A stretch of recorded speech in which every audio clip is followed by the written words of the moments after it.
how's it going? Good evening, everyone. Thank you so much for joining me once again for Trad Queen Story Hour. Tonight, we have the fantastic Dave Landau. You may remember him from such hits as Louder with Crowder and his own traveling comedy show. Dave, how are you doing? What are you up to? I'm doing good. I'm just sitting in my office apartment here in Texas.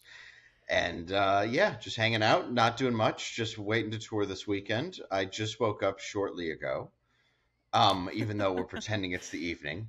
Right? It's the evening. We're live. Right. Yeah, and I'm just sitting by uh, my Nintendo because I'm a child. You are allowed to be a child and have hobbies. It's all good. So, we were talking about your comedy tour earlier. How many stops do you have and where are you next? Endless, from what I can tell. It never stops. It's been going for about 19 years strong. And yes, Nice. it's never ending. And next, I'm going to Oklahoma City, Oklahoma this weekend. That's April. No, what day is it? It is Is it April. April? Today's the 19th. Good. Okay, Yeah. April 21 and 22, and then the 23rd I'll be at the Okay. Mothership in Austin, and then the following week I'll be at the Funny Stop in Cuyahoga Falls, Ohio, and DaveLandau.com if people want to check it out. Very cool. From my understanding, Ian Crossland over on Timcast IRL, I think, was from Cuyahoga Falls. So you should definitely let him know and be like, oh, if you have family in the area, send him on I over. That'd be awesome. will let him know. I liked him. He and I Yeah, I feel like he would. He and I have done a great deal of hallucinogenics, from what I understand, from the last time I was on. That's yes. great. I actually was wearing this hoodie today, kind of in memory of him. It says, know your mushrooms, and obviously it's based on video Yes. games, but I don't know anything about video games. It just made me think of Yeah. Ian, because I was like, I feel like Ian probably knows his mushrooms pretty darn well. I think he's versed. So, yeah, I definitely feel so. How do you feel about hallucinogenics at this point in your life? Oh, I haven't done them in 15 years because longer Okay. than that probably because I've been sober for 15 years, but I stopped doing them before. I think it's interesting though, like the microdosing and stuff that people say for how it's working for depression and that sort of a thing. I find it interesting because when I was a kid, I took tons of acid, just a lot of acid, and I also did a lot of mushrooms. And it's funny because they're like, oh, we use it to treat depression now. And I'm like, oh, really? Like, also like ketamine? Oh, yeah, because what do you think I was using it for? It was all to treat my depression as a Right, young yeah. man, and it worked. Of course, It worked of course. swimmingly, I must say. So I'm not surprised. It definitely distracts. Yeah, I feel like I did the scientific research well in advance, so I do totally right. agree with what you guys are saying. I think it's probably a lot safer now, a lot cleaner than it once was. I mean, I don't know Yeah. for sure, but it seems to be more regulated. Where I'm all for weed. I think it's fine if people want to smoke it. I go for it. It just seems like it's so crazy potent now, where it seems that mushrooms, ketamine, other stuff is more regulated down, so you're not getting the intensity that it once had. Right. That's an interesting observation because I've heard that too. Now, I've never smoked marijuana, but I have heard that. I've heard people say, this is not what your parents or grandparents or whoever were using back in the 60s and 70s. This is much, much stronger. Yeah, like it you? would be like flat and you bought it off a crackhead. Sometimes there'd be crack on it, which was a nice surprise. You feel Gosh. good. That is a surprise. Yes. Yeah. What a blend. And you get a nice little sizzle while smoking a joint. And you'd be like, why do I feel like God? And Oh my gosh. yeah, it was just a different time, but it wasn't even like this poofy crystal thing. It was just snuck here in, a hollowed out Guatemalan baby. And, the way that all good drugs come to America. And yeah, right. it was a totally different thing, just dirty brickweed. And now it just looks like a Christmas tree. Yeah, yeah. Well, it's very refined now, and because it's legal in so many different places, or at least decriminalized, you have a lot more regulation. At least in marijuana, I know that they're trying to pump it up, whereas with other stuff, they're trying to bring it down. Have you ever met somebody who really felt like they were addicted to marijuana? I have. What do you think about that? Do you think you can be addicted? I think you can use it as a crutch. I mean, I think like anything else, anything can be addictive. Because there's so many arguments in the past of how it's not addictive. And I think Right. that that is true, but I do think with the new strands, there may be some sort of addictive component to it.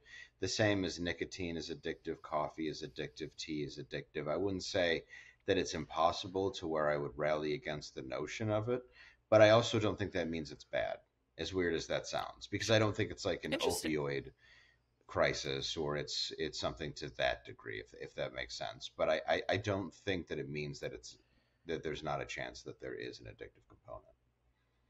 Right. Interesting. Well, I think that you're probably right about that. I think that people who get their hands on it, who have already that addictive personality or that component of their personality that leads them to be, really, really into pretty much anything. It can be coffee, can be tea, can be something worse for you. And people are constantly arguing, that alcohol is much worse for you than marijuana. So I tend to completely agree with that. But at the same time, I'm just like, just anecdotally speaking, I've met enough people who are just heavily reliant on it.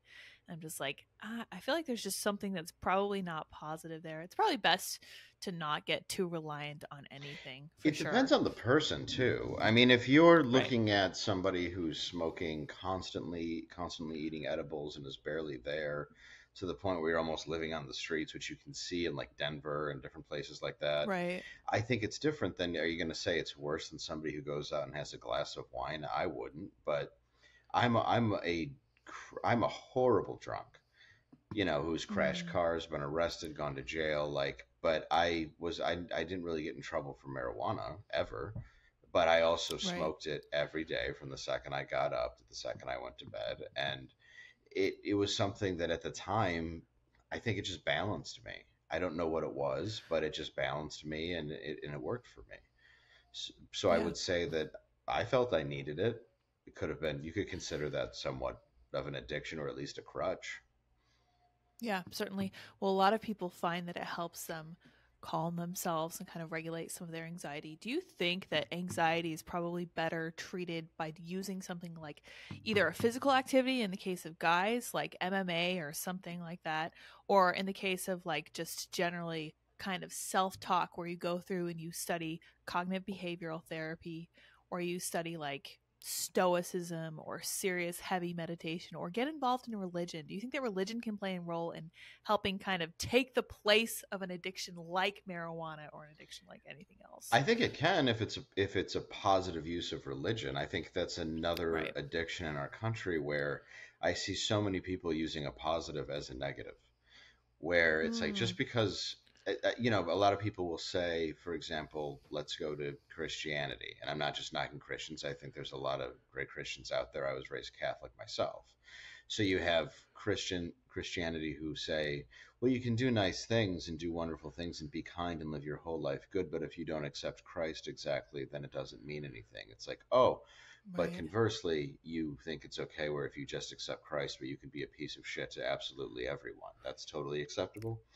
So Right. it kind of depends on the person. I think and then a lot of people look like, okay, so you're meditating, you're doing something, so you're looking in. Now your religion is of self. And it's like, well, it has to be. So Hmm. sobriety, so's recovery. It has to be like God gave you this. So there's got to Right. be something inside of you. There's something universal in you. You're made of something that exists in this universe. So there's obviously some keys in here that tell you right and wrong and how you should feel. I think there's some depth. So there's answers inside of you that you should look for. And I guess when it comes to anxiety, I don't know because I've always had it. And Hmm. marijuana gave me a lot of paranoia, but for some reason I liked it. And Huh. then I would balance it with alcohol because alcohol just basically treated all my anxiety, which I was riddled with when I was young. I still have it.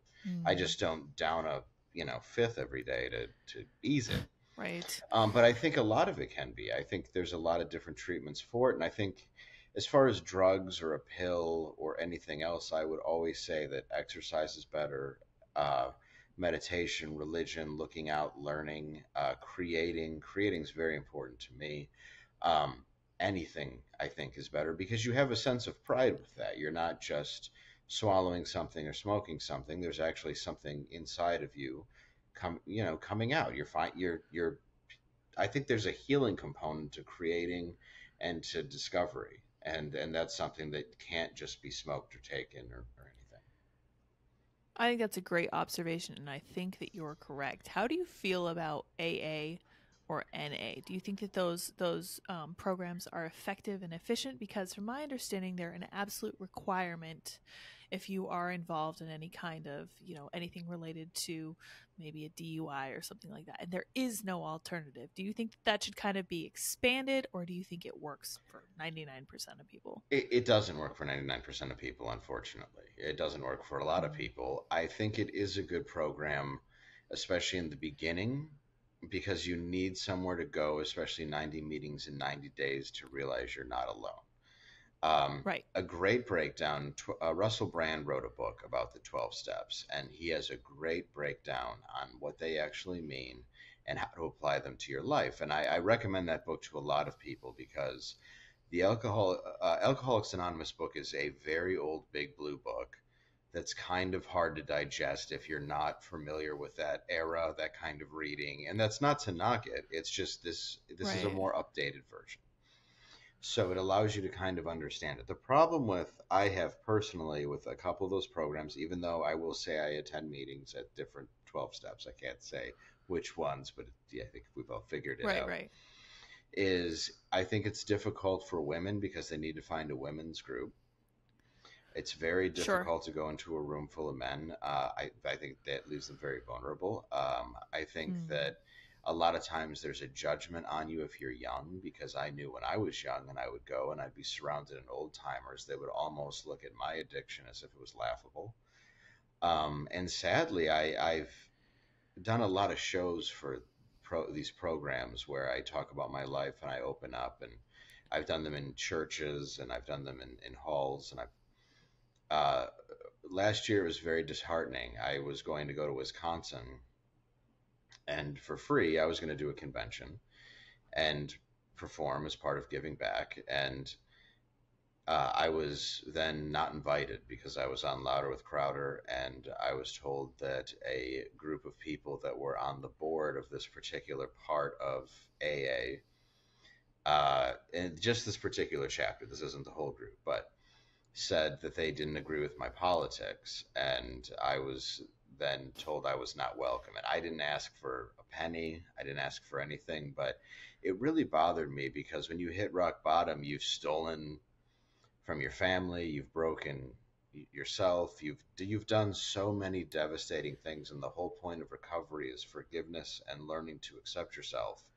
And the idea that the judgment was so cast on a political component was so disgusting to me that I thought, like, well, I think this program is really starting to lose its foundation if there's chapters saying, well, you're not welcome because we don't agree with your politics. That is insane to me, and I'm really sad to Yeah. hear that. That's actually genuinely upsetting.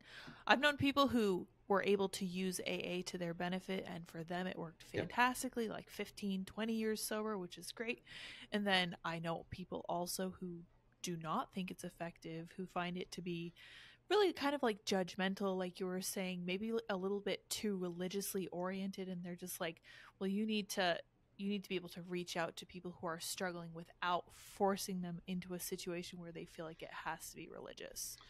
And I agree with both, you know. Yeah, and I see that. And I learned my first stint in rehab, I was 16, and I remember being with, it was a co ed rehab at the time when you're 16, you're all minors.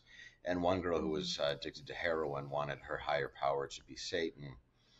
And it was very difficult for all the counselors to digest because you're locked in for 30 days, and they're like, can it just be something more positive? Because the Right. idea is you have to believe in something that's greater than you to get yourself sober, because if part of sobriety is being selfish because you have to focus on yourself to finally change, Right. but the other part Right. is knowing that there's something out there that's more important and bigger than you, because that's selfless. So that's the God idea. So a lot of people, I think, kind of misinterpret what that is, and they go, well, they want you to believe in the specific Christian God, and I don't believe that's true. Or it's like you can go in there and go, well, I just believe this room is the higher power. I believe there's this that's the higher power. I think people have to be more open instead of being closed minded to what that is. They have to find what's comfortable for them. Unfortunately, though, you are right. If you end up in the wrong meeting or surrounded by the wrong people who aren't going to encourage that, you will get pulled aside by an older person or a sponsor who's like, well, you need to pray, you need to do this, you need to do, and it might not be what you're looking for. And that's the part that bothers me. It's like, you don't know God. You don't know what he wants to, she, whatever you believe, wants to tell you. You don't know. They're there to try Yes. to better their life. And look, I pray every day because I believe in God, but I have no answers to what that looks like, and I don't do anything in my life because I'm looking for a divine reward at the end of it. I just believe Mm, that this world is much more big, much more larger, and much more important than me. And I think my that's, son is a something greater than me. My that yeah, itself, that family. myself is yeah, that's a god. I don't want to say a god, but like a version of it that you can see. It's right. It's something bigger than you. It's something that you're aspiring to either to help them or to allow their presence to help you be like, okay, I have to do this for, I have kids who are, I have people who are depending on me. I need to be that good role model for them. I feel like sometimes people look at AA and they're like, this is too restrictive, but I think that you're right about the higher power. And I think so. You were talking about like looking inward and reflecting on yourself. I have been theorizing that a lot of our problems currently are because people don't understand themselves. I had a friend come on the show earlier and say, don't listen to what women to women who tell you what they want out of dating because they don't know. And I was like, you know what? I think he's right because they say they want this super sensitive guy who's willing to cry and do all this other stuff, but we know that that women don't actually really resonate with that as much as they say they Right. do, which to me says that they're not sure what they're looking for, which I think that part of grappling with a recovery and part of sticking it out is understanding that you are, first of all, you have weaknesses, you have things that trip you up, you have shortcomings, kind of getting to know yourself and being like, okay, if I go here, if I do this, if I talk about this kind of thing, I'm going to be really, really tempted. I'm going to be distracted and I'm going to possibly err in this specific way that I really want to avoid. So I'm going to go out of my way to avoid that stuff. So that would be your self, your introspection and making sure that you're kind of in tune with what you actually are like. Not what you wish you were like, Yes. not what you used to be like when you were really at your rock bottom, what you actually are like. And then what you're saying about a higher power, I remember reading that in the AA rules and I was like, so this sounds like Christianity, and I could see a lot of people kind of glomming onto that and kind of making that into what they want it to be, but they're telling you that it's not. Like they're telling you that it's whatever you think that it should be, just something that's higher than you, something outside yourself. And I think that that's a strong social problem today that we see everywhere. Like every time I scroll Libs of TikTok's feed and all the people talking about their various pronouns, talking about being a hawk or whatever, I'm like, you know Yes. what? All of this ends if there's actual hardship and somebody who needs your help and needs you to focus on them for a minute, just for a minute, focus on anyone else for like 5 minutes. And I'm like, I've been seeing these rising trends of suicide and depression and this crushing sadness about the economy and not being able to find a date, not being able to have a family, maybe never being able to own a home. And one of my approaches is to just be like, all right, we got to change how we view the American dream. Okay, it's not going to be like we thought it was in the 90s. And I don't know when you're born. You're not too much older than me, but in the 90s, I was looking at this and I was like, all right, I want a 82. white picket fence. Okay, so you're about closer to Andy's age. So it's like we wanted this white picket fence dream, right? We wanted this single income household. And I'm like, okay, looking at the world now, that looks less possible, but that doesn't mean that we need to be unhappy. It doesn't mean that we need to be angry. We just need to find ways to work with it. And that to me sounds like some of the hard times you've heard of the cycle. Hard times create Yes. strong men create good times create weak men, et cetera, et Yes. cetera. What position do you think we're at right now in our culture? Well, I think we're at good times creating weak men, or at least we were at good times, and then it became hard with the pandemic, which I think allowed, Mm, it's, I think it allowed a massive amount of weakness to come forward. It's an odd. I think you and I and Andy, we're at an interesting age group because I feel like I've lived through so many different generations, and yeah, me yeah, too. like we feel our Weird. generation, which I call like Gen X and millennials, have experienced more, they say, nostalgia because we remember everything from black and white television, rotary phones, all these things, all the Dial up. way, yeah, Yep. to uh like because I didn't we didn't I didn't even stay in computer class. Like I this is my senior year, and we would talk to our teacher, Mrs. Allbrand, so we could go smoke weed, but she agreed if we talked to her for 20 minutes we could leave early. And it was never anything that I took seriously because I thought it was a fad. That was the level of just ignorance that I had to it. But I guess the way that I see it is we are a lost generation because so much technology has been pushed on us at such an alarming rate that just because our devices have gotten smarter and there's more surveillance, it doesn't mean we've gotten smarter. We haven't Yeah. evolved the way that our machines have evolved. And we haven't evolved as people. Like the idea, like when we talk about AA, for example, in the beginning, you're talking about two people right after the Great Depression who became Right. alcoholics after losing everything, who met in Detroit Receiving Hospital, Bill W. and Dr. Bob. And it was one of the first times two men, openly admitted to each other that they had a problem with drinking. This wasn't a common thing. Right. This isn't, this is less than 100 years ago. Two people who are finally saying, like, I think I got a real problem with this. And then you'd have to have a secret meeting with other people that needed help. So the idea of even letting emotion out was it was kind of just frowned upon. And then we sort Right. of had the 90s where all of a sudden it was okay to let emotion out, but not like it is now. And the way that it's snowballed, it's created the idea that masculinity or femininity or anything involving, I don't know, I don't want to say a natural order because it just sounds like rhetoric, but and the idea that you should be strong and you should give yourself a chance and you should identify as yourself.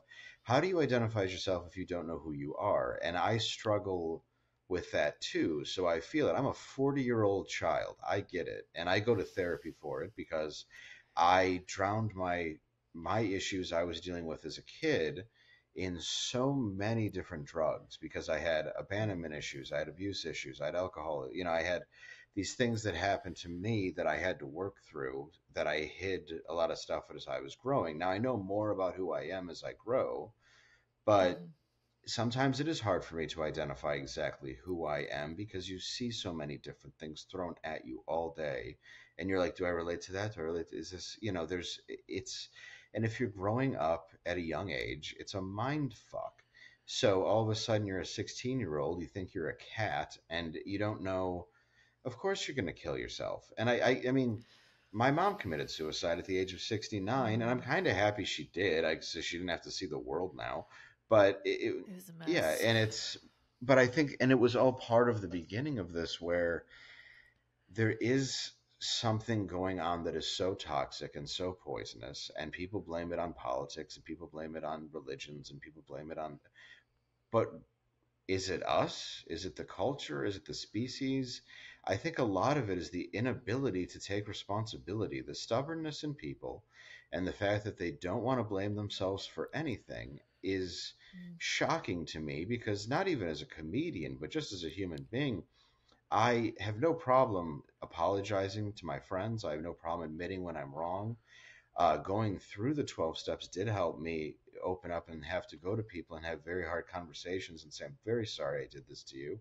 I made a lot of mistakes. And I think that's the problem is we've learned that we shouldn't be accountable for anything, which allows us to learn absolutely nothing about ourselves. yeah. Yeah. I really think you put your finger on it there because that's one of the things I've observed too. I think that a huge reason that a lot of us are so unbelievably miserable is because we don't ever have to take on responsibility. And we think that's great. We think that makes us free. And we think that means that no one cares what we do, but we haven't stopped to think that when no one cares what we do, no one cares what we do, which is a problem. We need other people around us. We need a community of people who care whether we show up, right? And that would be some of the aspect of AA is people who are like, you got to be there, but your sponsor's saying, hey, where were you? Why weren't you there last week? And you have to have a real excuse, like I was in the hospital or somebody close to me died. But we think that that makes us free. And I think that makes us prisoners more than we ever care to think about. And I think that reality is terrifying and we are unwilling to grapple with it. And I think that kind of turns us into people with a tendency to narcissism Yes. on one level and addiction and hurting other people carelessly. Like you can look at current dating culture and people just don't care who they hurt. And it's deeply troubling to me because I have a brother who's not too much younger than me and he hasn't found a lady yet. And I'm just like, geez, dude, I wish you the best. It's hard out there because people are incredibly unwilling to take that responsibility, like you're saying, focused on themselves, unwilling to think about the long term. And I have to say, I think that most people don't realize, and I want to ask you if you've had this impression, it's incredibly freeing to take responsibility and be like, you know what? Everything in my life sucks right now. I am going to fix it. And I'm going to be really bad at it at first. No, I think you're spot on, honestly, to everything you just said. Honestly, I do. And I think even from the dating thing and to this, of course it's freeing. Because if you take responsibility for yourself and you're accomplishing something, you're going to feel like you're doing something. And if you feel like you're doing something, it gives you a feeling of actual power and control because you're controlling an element of your life. Like the idea that you think you're in control when you're doing nothing, that's just chaos. That's not actual Right. control. And there's no, I mean, I guess you could say the universe is some form of controlled chaos, but it's not. There's really, if you take accountability for yourself, like if you're even watching this and you clean your kitchen today, or you do something, or you set something up, or you set up a record player, let's say that you just ordered and put on. There's these small feelings of I just did something, and I realize that's not building a building, that's not doing anything that amazing, but there's these little things that even cleaning your car to where other people get in and go like, Yes. "Damn, your car's clean." Like there's these It's good. yeah Yeah. these little things that make you realize like, oh. I can actually have these small points of pride, and that's realistic pride, not just like I am who I. Like, it all comes down to even 20 years ago, and I think it's like Cartman, where it's like I do what I want, like all you're, Right. and you're just this like sloppy mess of a human being, and it's like Yep. there's nothing Yep. attractive about that. You're just everything wrong with a human being shoved into a package, and it doesn't mean that you're incapable of being better. You're just the Right. opposite of what you can be, and I think you said it with too with the dating world, like I don't want this to sound insensitive to anybody, but sex is sex. Fucking is fucking. It gets old. It's not going to be like everybody. It's philanderers. It's everything else, and doing these different things. The reality is, and everybody makes mistakes. Everybody has human reactions. Everybody has hormones. So forgive yourself. Do whatever. But it's like part of Right. that too is like if you want to find somebody that you care about, you should. Like if you're ripping through something every single day and trying to bang as many people as possible, I promise you, as somebody who was pretty insensitive in high school and in a bit into college, not that I was more of a monogamous in serial monogamous where I fell in love very Right. quickly Yeah. and didn't really think of the feelings of like, well, I love you and now I don't, or you love me now I. It's just very fragile and young and stupid, but it finding somebody that you actually care about and love is very rare. And I shouldn't say it, it's actually not that rare, but we've made it into something that is extremely rare because we want there to be so much more, and you want to say like I deserve more, I deserve this. You fucking don't. You're not that great. Nobody's that amazing. Like you're a flawed person. You've seen yourself at your worst. You don't deserve everything you think. Like stop. Like get off your narcissistic high horse and think like I deserve everything handed to me because I look like this. And it's like you're not gonna look like that forever. Stop being Right. a dick. And seriously, and I'm not telling you to settle down, But it's like, just stop treating people. You're never going to find somebody who values you for you if the only thing you care about is surface bullshit. 100%. I think you're entirely correct in that regard because you said you were raised Yeah, Catholic, so you may recall the book of Ecclesiastes, where the king is writing this poem that you would expect to be all about how everything's wonderful because he has all this money, but it's not. He reaches his conclusion and says, at the end of the day, everything's dust. Nothing matters. I have everything that it's possible to have, and I am miserable. Everyone is dust in the wind. Everything is dust in the wind, rather, which is, of course, the Kansas song at yeah, this point. And I know most people probably recognize that line from that, but that's where it's from. Was the king of this ancient civilization who realized that all of the great stuff, he had like an entire harem of women. He could do literally whatever he wanted at the time, and he was empty. And I think that modern people should realize that sooner than they do. Um, there are social structures. It's very interesting to me. I was thinking about this today. I was kind of irritated because I am on some social media platforms that are exceedingly right leaning, like super, super, super biased in the worst possible sure. ways. And I see them talk about women and they're like, ha, you had a bunch of partners. You're such a loser. And I'm like, that's not really fair. And I'm like, two things can be true at once, okay? It's not fair. And it's true that this is how you're judged if you're a woman. And there's a reason for that. There are biological reasons why it is frowned upon for women to have a lot of partners, right? There are biological reasons that men go out and try to get as many partners as they can, if we're just speaking purely about biology, Yeah. right?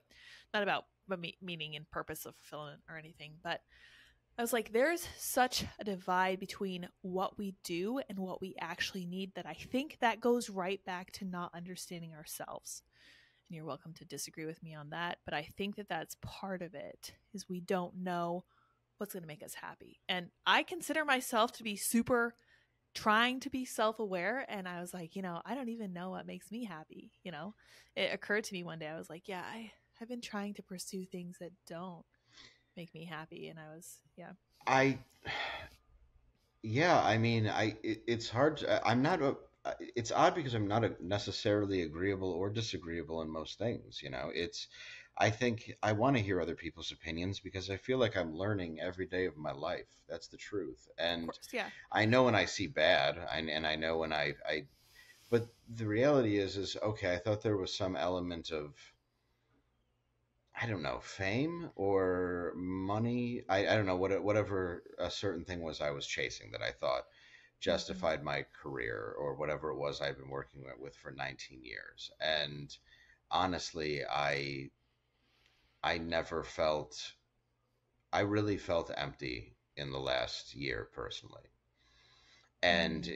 it all it left was me alone. And I talk to my son every single night, and then I fly and see him every single time that I can, and it's every weekend, and it's like I'm not it's not a divorce or anything. It's just I have to work in a different state.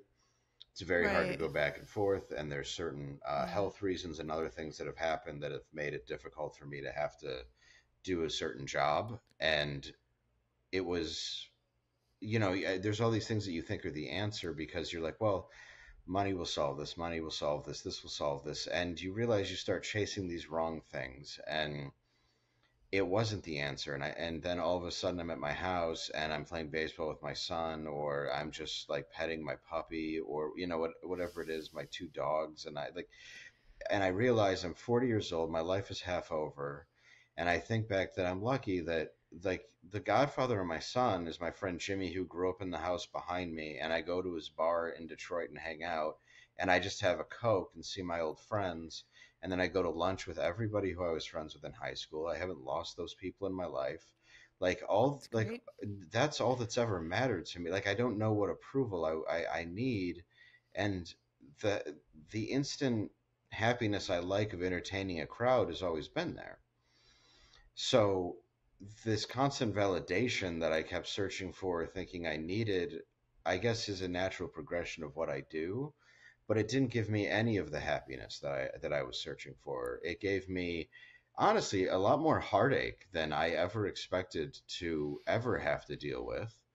And if I could Mm, rewind time, I honestly would make different decisions because I was honestly happier living in Detroit as a road comic. And that's not against anybody else, but it's sort of why live this life to impress other people or to, I guess, is what there's an element to that. But it doesn't, it's not me being true to myself because you don't have to be Eckhart Tolle and be homeless on a park bench, and you don't have to be, I'm not saying you have to be Buddha and be enlightened and leave being a prince, but it's like you also, I grew up in Grosse Pointe, Michigan, which is this one side of it is this insanely old money mansions that we would party in, the craziest amount of money you've ever seen. Like you'd walk in, it's like a kid's got a ski hill and a Ferrari, and you go to, and then you'd go to my neighborhood, and then like right across from that is literally East Detroit, the worst part of the country you could live in at that point. So I grew up in the dead center of the most impoverished area, crime riddled area, and one of the most expensive auto money areas you could live in. And the thing that I learned was this wasn't happier than this. And a lot of these kids are dead now because they had absolutely no purpose. And a lot of these kids had made it. Now, a lot of these kids are dead, shot, drug dealers, whatever it was. And a lot of these people are right. successful because they ran with a silver spoon, or a lot of, it's not necessarily as great as it looks on the outside. But I was able to see this whole side of America growing up where I saw middle class, rich as hell, and as dirt poor as a human being could possibly be. And I never saw that money bought you happiness. I did see that it bought you a bit of freedom, but like you were Mm, saying earlier, that freedom wasn't necessarily something that had you make the right decisions to guide your own right. happiness.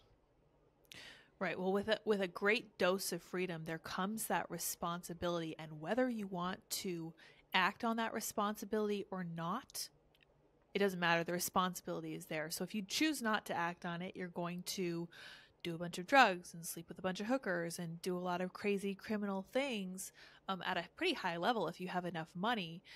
But if you choose to use that privilege, if you will, wisely, you're going to do well in life. You just have to decide. So it comes down to character. And I have heard it said that money is a magnifier of character. And I think that's true. I used to think social media was also a magnifier of character. I tend to kind of disagree with that theory right now because it does alter your brain in ways that we never really expected. But money, I certainly think, is a magnifier of character. And you can see when good people get money, they're going to go do things like try to heal blindness, which is something Mr. Beast used to Yeah, do. Um, and then if you get the wrong kind of people with the wrong amounts of money, they're going to do things like it's not good. It's just not good. Like we have plenty of examples of people who have too much money and then go on to do bad things. And I think that we can make the case that money doesn't make you happy because of the number of celebrities that we see who have ultimately taken the Canadian way out, as I like to put it on my channel, because we try to be too delicate sometimes, but yes. they don't make it. And they have everything. They have too much of everything, and they're just so unhappy because I think they think that having the fancy wedding is going to be what keeps their marriage together, and it's not.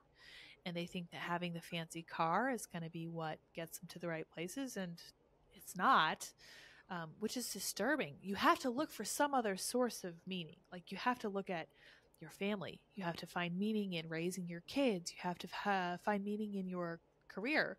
So I wanted to talk to you also about comedy since we mentioned the career thing. I think that comedians are a huge canary in the coal mine when it comes to society. And I've been looking at like Dave Chappelle talking about some of this social justice stuff. I don't know if you saw his. Oh no! It was Chris Rock. Chris I'm Rock, so yeah. sorry. It wasn't Dave Chappelle. Yeah. So his But Dave recent Chappelle has certainly comedy been special. endlessly attacked by it. So, Right. Well, and for Netflix to stand behind him is a huge agreed. deal. But I really felt that Chris Rock was being very insightful with his latest special. He was like, you're looking for offense where it doesn't actually exist. Do you think that comedians are a canary in the coal mine, or do you think they're just kind of just part of the society?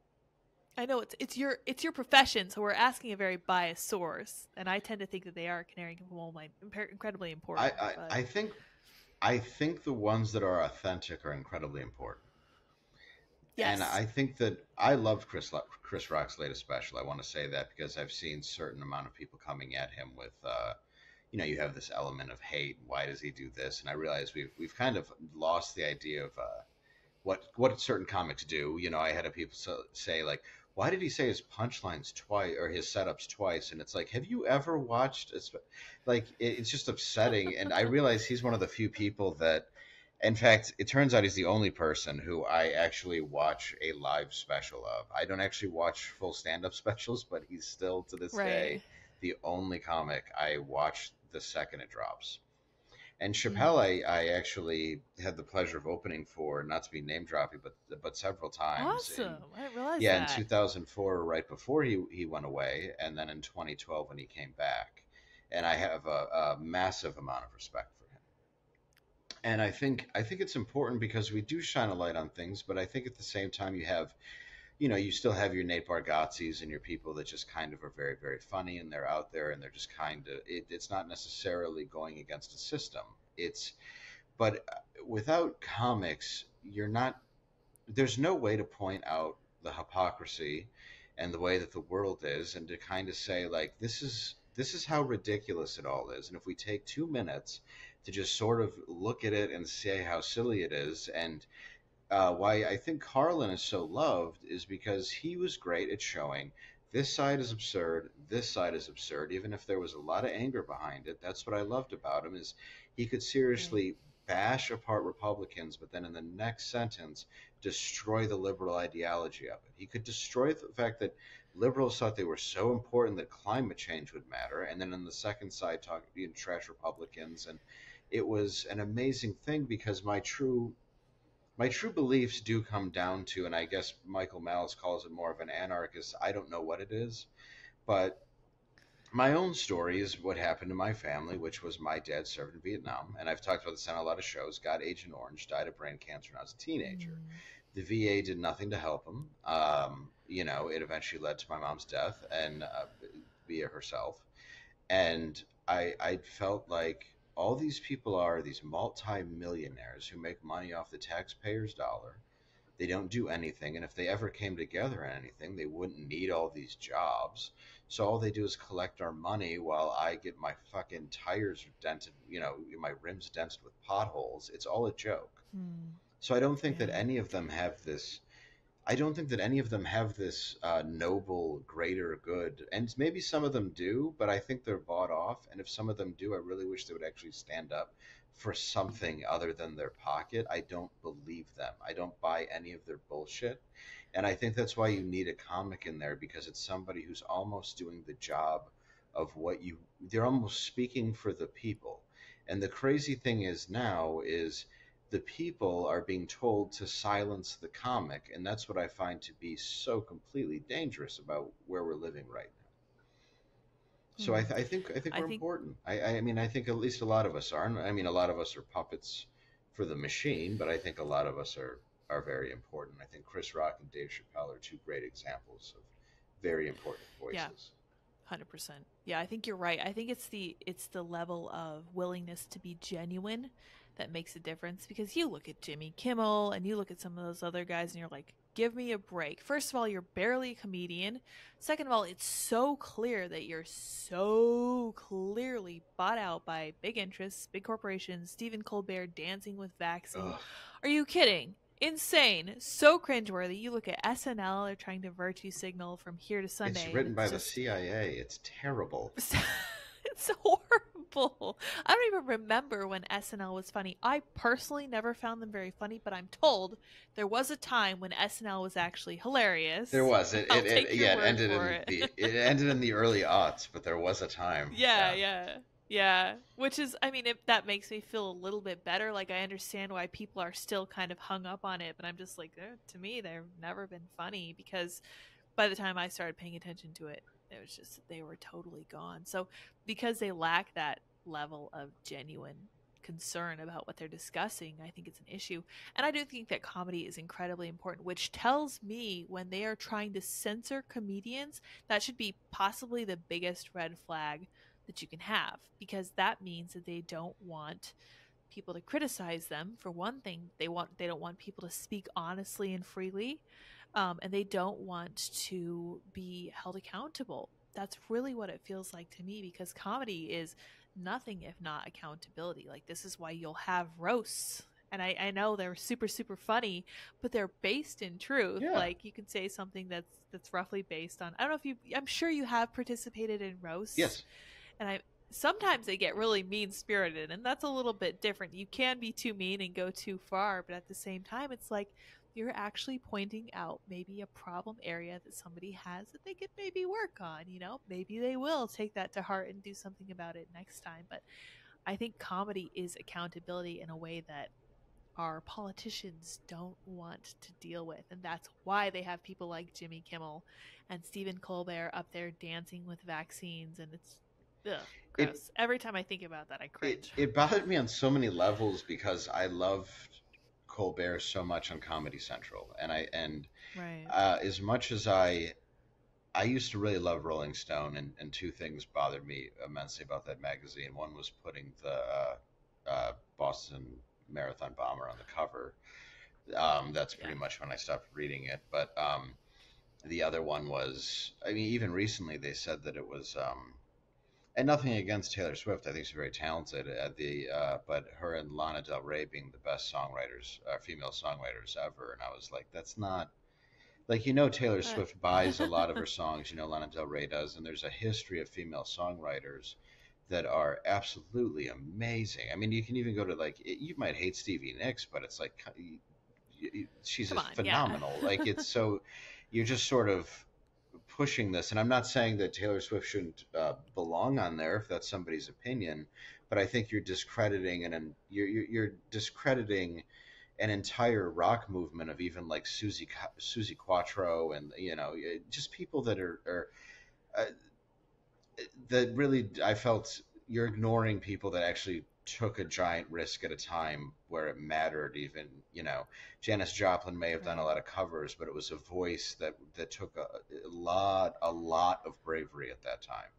And I just have Right. such an I really do have this like admiration for female singers, just because I grew up in Detroit, and I love the Supremes, and I love just bands that came out of Motown, and I also love Phil Spector's Wall of Sound. Not Phil Spector so much, but he certainly was a genius that knew what he was creating. But if you look at Right. what he put out, it was incredible, and I just think that, anyway, I'm getting off track, but No, you're but good. the You're good. magazine itself with Rolling Stone.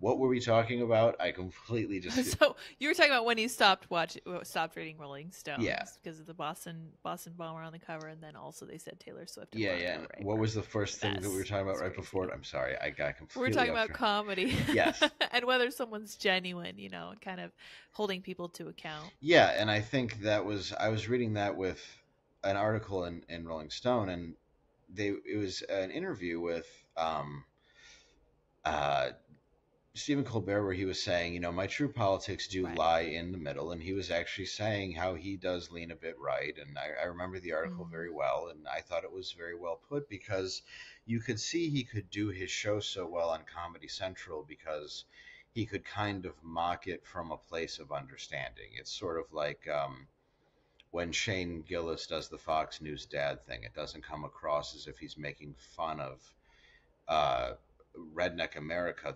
I mean, he is, but he's doing it from this place of understanding and empathy. So yep. you find it Yeah. so funny because it's love, it's not hate.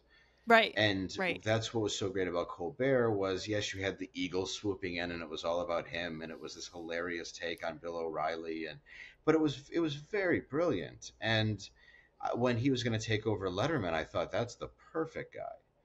And then when he came in and he's dancing with needles, you're like, dude, you can't sell out more than that, because one, like, okay, let's have an honest SSRI commercial. Somebody who's now trying to get off of SSRIs, like, Right. why? Yeah, it's like, why Seriously. don't we have somebody checking into the Mandalay Bay Hotel? That would be a fun commercial. Like, it's there's a serious problem with SSRIs, people not knowing who they are, being drugged up, and the insane amount of shootings we're dealing with on a daily basis. And you're standing there with big pharma and dancing needles, showing a rushed vaccine that they're now, jumping back on. And Mm-hmm. I was attacked so many times by close friends when I said, look, my mom was a nurse. She was also bipolar, but she was a very good person and an extraordinarily intelligent person. And the only reason Mm-hmm. she didn't become a doctor, she was an RN, was because she didn't necessarily feel it was a woman's place, but she also really liked working one on one with patients. She had a Yes, very, absolutely. very, very, very kind heart, and she always taught me about how certain things were created, how vaccines work. It was always just stuff that I knew when I was young, not that I have a medical degree, but everything involving the pandemic was so suspicious to me that immediately I thought, well, that's a quick vaccine. And then the mask thing, I was always like, well, what would that matter if you didn't wash your hands? It doesn't make any and it Right. was just very Yeah. simple things that I could have told you when I was 6, growing up in the household that I did. And I don't fault anybody for buying it or being afraid, but you have somebody who's intelligent enough and rich enough to be able to say, look, I don't think that we should be having a sponsor, because to me that's the same thing as having like the Pall Mall Comedy Hour. It's the same thing.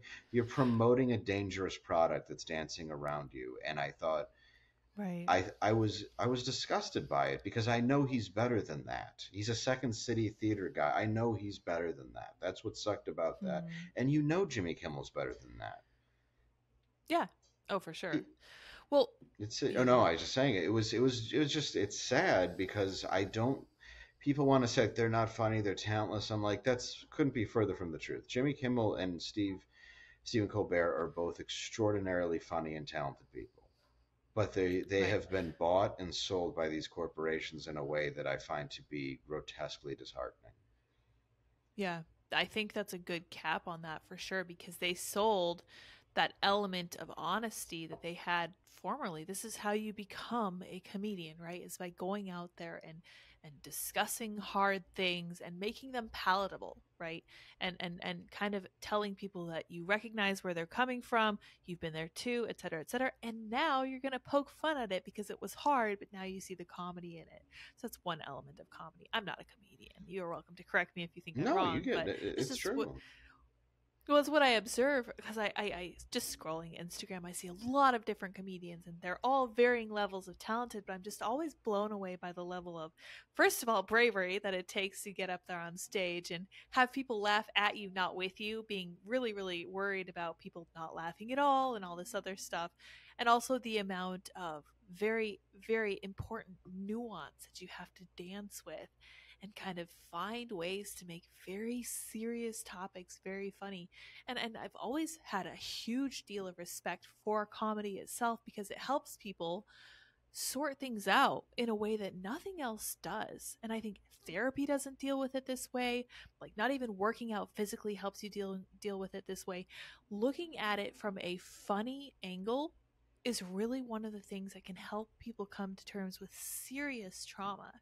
And that's something that I think the left outright rejects to their own detriment because they have a bunch of people on their side that are super traumatized and they have made it so that Jordan Peterson talks about this. They're very, very protected from all this stuff. You can never get into it, you can never discuss it, and that doesn't make you stronger. That actively makes you weaker, right? Because you're sheltering from it, you're terrified of it, you can never be exposed to it. You need the trigger warnings, you need all this other stuff. And I'm not uncompassionate to that stuff. I understand what it's like to be like in a touchy situation, but the only way to get over that constant fear of being exposed to something is to, first of all, be brave enough to counter it. And then it can help to hear somebody talk about it through something they've been through themselves, or just kind of poking fun at people who were in your position to be like, oh, you know what? It's not so bad. This is part of the reason that people who work in healthcare, I definitely saw a lot of this when I worked in the hospital. People who work in healthcare have a very dark sense of humor, Oh yeah, and it's like that is to Marines. a lesser degree.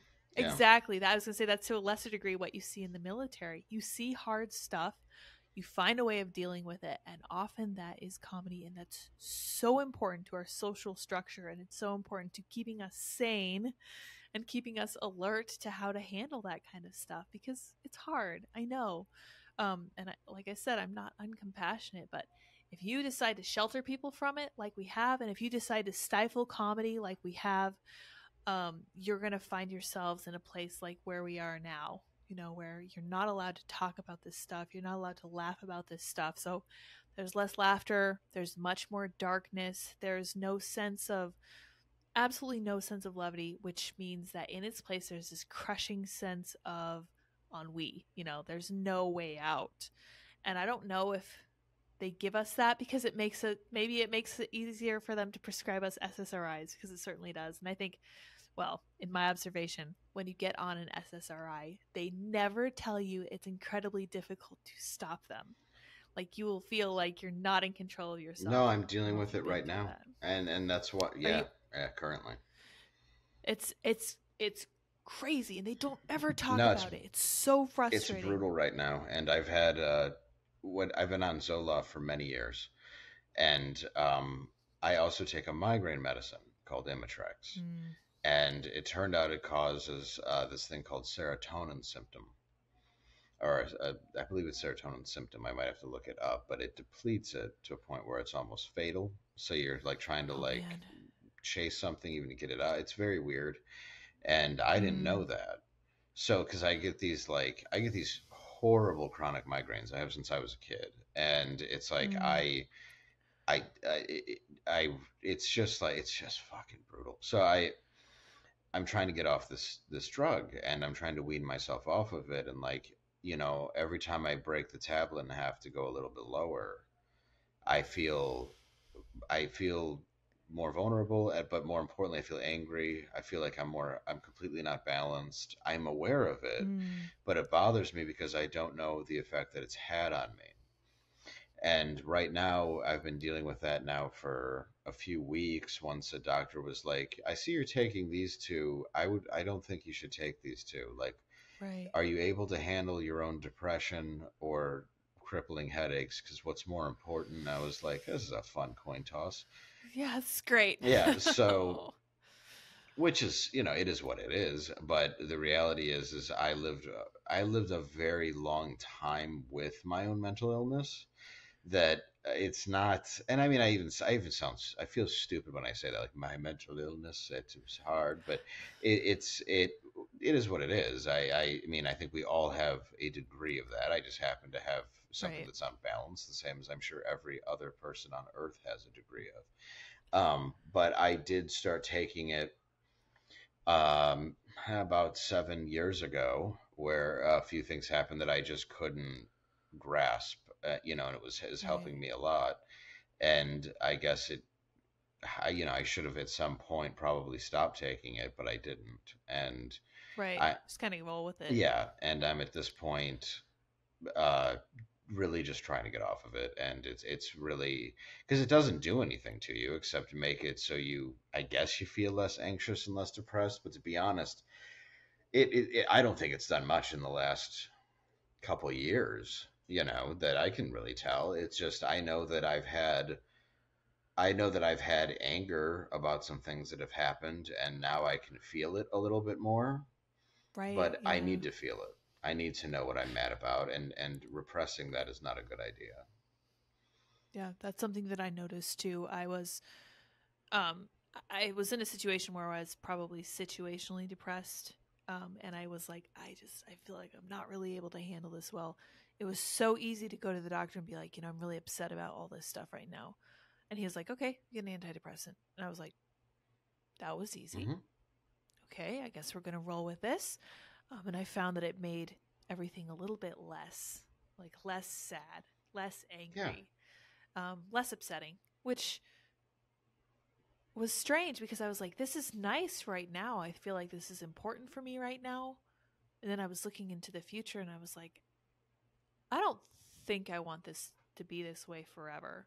And I know that when you're on it, you're like, I'm just going to roll with it because it doesn't really do anything bad to me. Like, I'm just going to go along with it. I right. don't really see any side effects, whatever. Some people do see side effects, which is really rough, but they do not tell you what it's like to come off that stuff. You don't just stop. You gradually titrate yourself down and you feel like it was interesting for me because I felt like I wasn't I could feel like you. I could feel like something's different, something's wrong. I feel like I'm not myself. Yes. And it was the scariest feeling because it was like, why do I feel like I'm not myself? Okay, I have this thing that I'm doing. I know that I'm stopping this medicine, and I'm holding it up against how I'm feeling, and I'm like, but the way I feel is so it's real. Like the way I'm feeling is just completely at odds with just cutting my my medicine into 3/4 instead of a whole pill. And it's unsettling because then you're like, well, I know how I'm feeling, I know what I'm doing, it doesn't matter what I'm doing, what I'm feeling is more true. And what I've been working on, because I came off antidepressants because we're trying to build our family. Yeah. So what I was trying to do instead was to tackle it with cognitive behavioral therapy. And one of the most important things I learned was, I think it's from Dr. David Byrne, who wrote Self-Esteem, 10 Days to Self-Esteem or something silly title, but it's effective because one of the things they emphasize and reemphasize and drive home for you is that the way you feel is not the truth. Okay. And that has helped me a lot because I've been like, you know what? I feel angry. Like I'm furious. I'm really angry. I'm really sad. This mood has changed really fast for me. I'm like, okay, well, I have a husband who loves me. I have, pets who care about me and who really need me to feed them. Like they're depending on Right. me. So I know that the objective reality hasn't changed. And that means that my feeling is not the be all end all. It's really just part of what I'm experiencing right now. And that's okay. I can experience it. I can go through it. I'll be fine. I can feel it. I don't like feeling upset. I don't like when my moods change fast. I don't like how it affects, my husband. But it's something I have to do. But it's hard. And I really wish that this is something they emphasize, but I think that they prescribe these medicines with the knowledge that people are just going to be on them forever. Mm-hmm. And that kind of scares me, right? That seems like a serious problem. Well, yeah, because I mean, it's a permanent band-aid where the wound never heals. So Right. what's the point? Because you're never getting better, nothing's ever being fixed, and then you're never an actual version of yourself that you should be. And when I came to that Right. realization, the more I started lowering my dose, I realized, oh, there's all this trauma that I never dealt with correctly. Right. And that's a Well, difficult realization to have. yeah. Well, it's hard to like realize at any age that you're at to just stop and be like, okay, I never dealt like this. I never dealt with this. I never handled this thing that I went through. And for me, I would always make a point of, instead of being sad and crying like a normal woman, I'd get angry, which from my understanding is a pretty masculine way of dealing with Yeah. sadness. And I was like, that's not good. That means that I wasn't actually dealing with the thing that was bothering me. I just was putting up this little defense, whatever, psychobabble. But it's true. It's what it was. It was a defense. I was like, I'm angry now. You can't hurt me. I'm not going to cry. I'm furious. You haven't hurt me. I'm not vulnerable. I'm just angry, and this gives me some form of power. And looking back on it now, I'm like, hey, I probably shouldn't have spent all those years fine tuning this defensive ability, because now when I should be sad, I still find myself getting defensively angry. Right. So that's not good for me. It's not good for my relationships. But I think that's one of the things that you can kind of realize once you start to come off antidepressants, as hard as that is. And I'm exceedingly proud of you for Well, doing it. thank you. I No, know it's likewise. incredibly hard. It's hard, right? It And sucks. nobody Yeah, ever yeah. talks about it. Yeah, it's not great. But it is doable.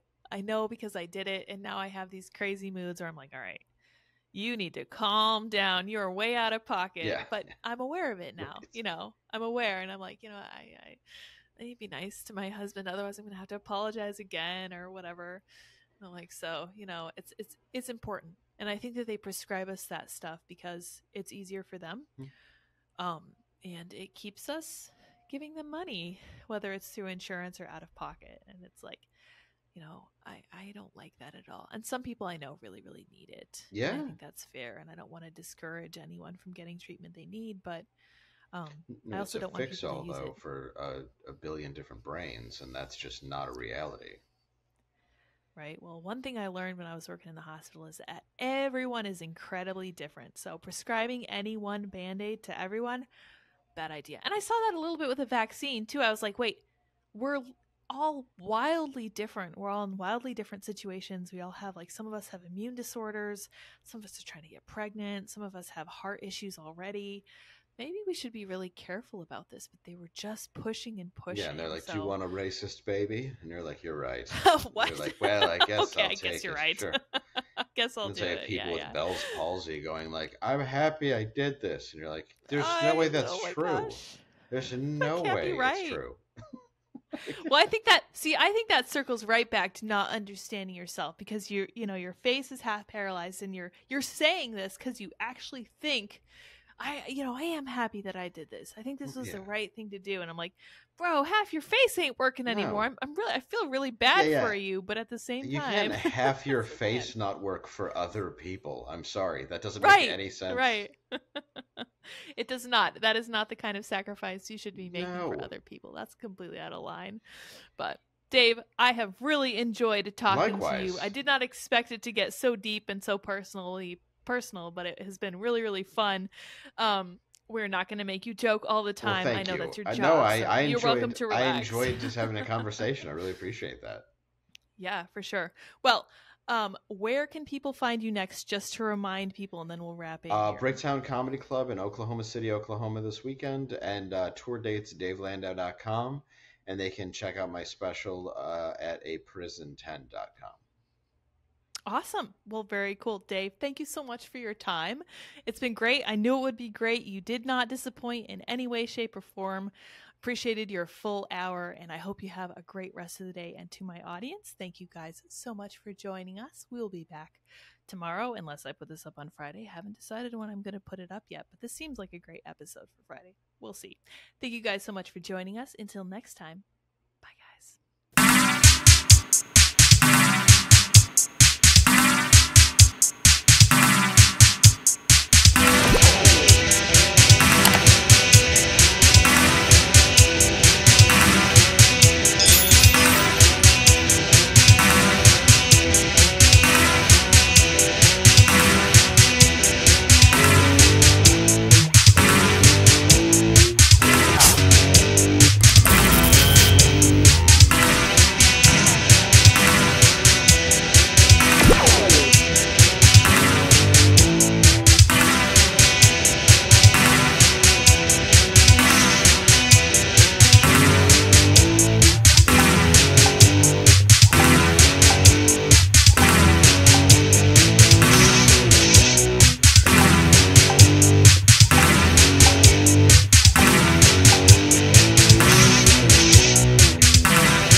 How's it going?